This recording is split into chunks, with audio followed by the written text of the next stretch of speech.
டேஸ்டான ரசம் எப்படி செய்யலான்னு பார்த்துடலாமாங்க.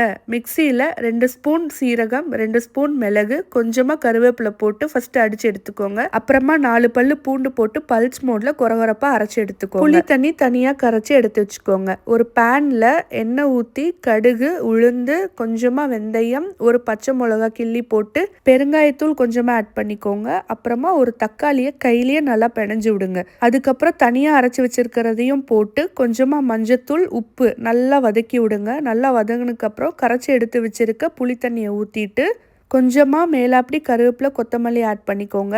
நல்லா நுரக்கட்டி வரும். இது கொதிச்சிடக்கூடாது. நுரக்கட்டி வந்ததுக்கப்புறம் வேற பாத்திரத்தில் மாற்றி எடுத்து வச்சுக்கோங்க. அவ்வளோதான், டேஸ்டான ரசம் ரெடி. நல்லா சாப்பாட்டை குலைவாக பிணைஞ்சு இந்த சூடான ரசத்தை ஊற்றி உங்களுக்கு பிடிச்ச சைடிஷ் ஏதாவது வச்சு சாப்பிட்டு பாருங்க.